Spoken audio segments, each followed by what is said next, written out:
but I'm going to pass it off to Queena, who is the lead director at the First Gen Plus Success Center.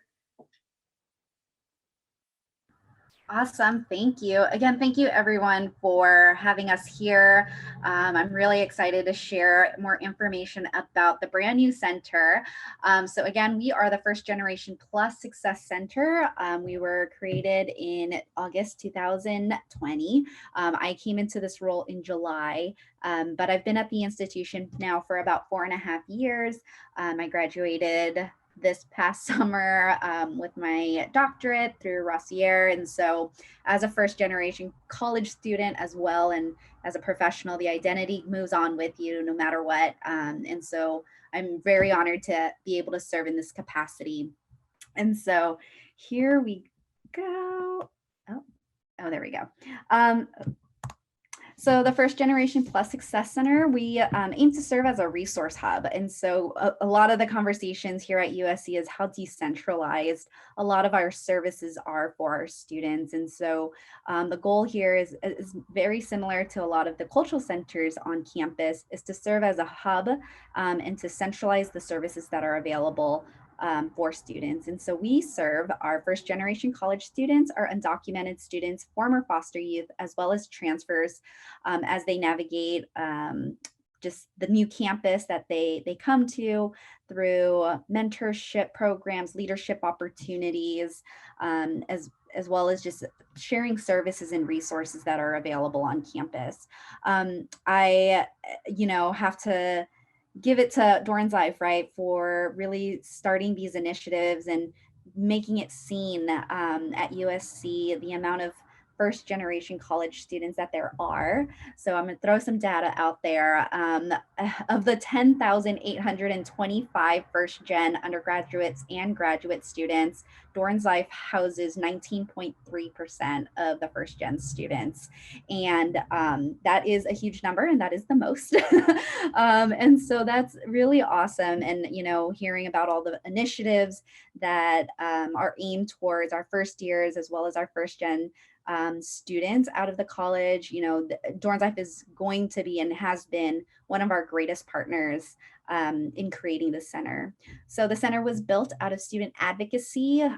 It's been something that students have advocated for since 2015, and student demands our undergraduate student government, as well as student organizations, signed off on a resolution this past year.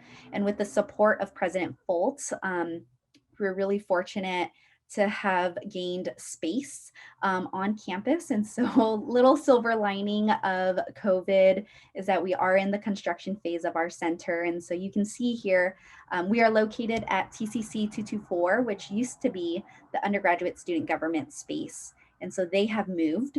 And so we've taken over and are going to have this space in the middle of campus for our students. And in the space, we will have drop-in sessions with a number of campus partners, including our immigration clinic, to do DACA renewals, legal consultations. We'll also have a CalFresh intern to help students apply for SNAP benefits. And then we also, like Nadia had mentioned, will have or hope to have an embedded counselor who is familiar with first generation college student population. So many of you have probably worked with various other first gen groups on campus. One of those might be the Student Development Programs Office out of Enrollment Services and Orientation. So Jessica Nielsen and I work very closely together, and she primarily works with our first gen first year students. And I like to say that then I get to work with all of our first gen students on campus as they continue their time at USC.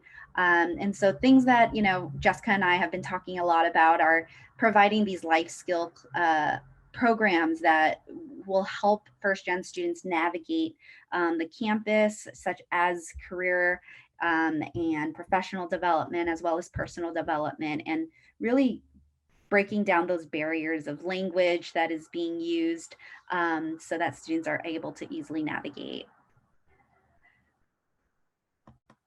Oh. Sorry about that.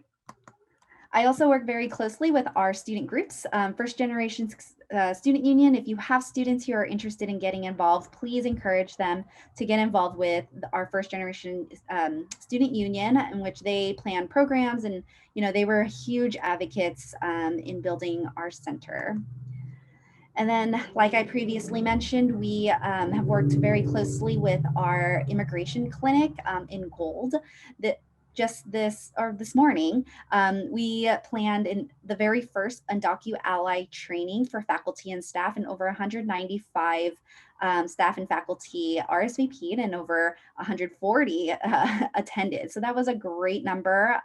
We learned so much from both our students as well as everyone that had collaborated. So those are a few things that we're working on with our undocumented student population, and again, just helping them find community, as well as really helping them strategically work around their advocacy efforts here at USC.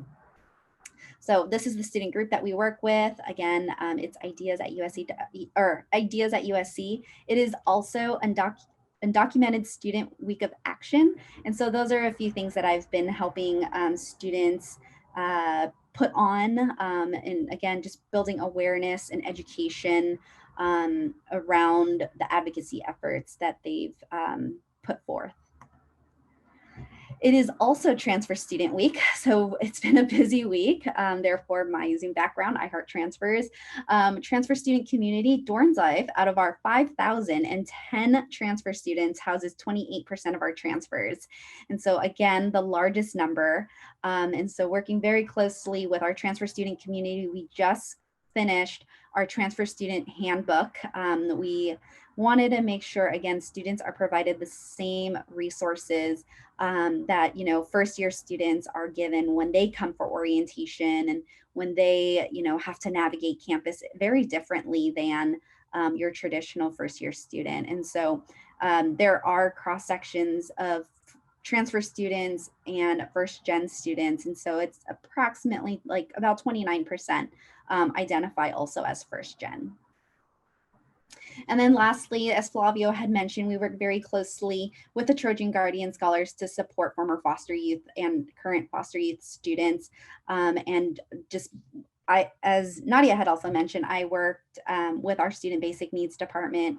And so with all of those intersections, again, we know that our students are really struggling during this time of COVID, and just we've had community hours where we've had conversations with the students, and just listening to them and providing them a space to vent most of the times, and just listening to their stories. I think that that's something that students really want right now. And so that's one of the ways in which we've collaborated with TGS. So that is my quick presentation. Thank you so much, Queena. Are there any questions for Queena from the group?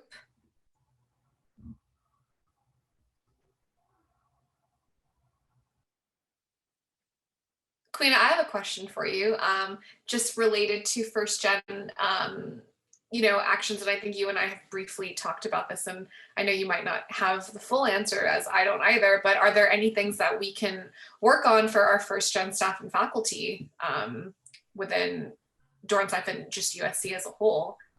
Yeah, absolutely. I mean, the mission of our center is to, support our students. However, one of the biggest things around first gen identity is just being able to communicate and interact with our faculty and staff at a level of comfort. And so I think, again, sometimes students don't realize that, first gen is even an identity, right? It might not be their most salient identity. And so I think it's really helping faculty and staff say, I'm first gen also, and being able to share that identity with students so that they kind of start having that conversation of, oh, that's why I feel this imposter syndrome, or, oh, that's why, I have hesitancy in going to academic counseling or talking to financial aid.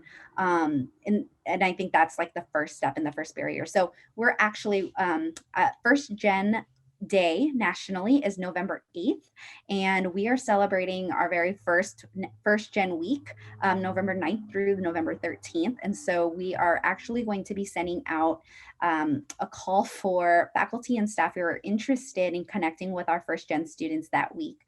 A lot of first gen students have asked for, a luncheon with faculty and staff, even in this COVID time, right? I think that that's something that's been missing, whether it's, office hours or whatnot. But if you are a first gen faculty or staff, please feel free to reach out to us and we'd be happy to connect you with them. And we're hoping to build programs around just mentorship and like connections with faculty and staff in the future. Thanks so much for sharing that. And we'll definitely send that out from our office as well on behalf of the First Gen Plus Success Center.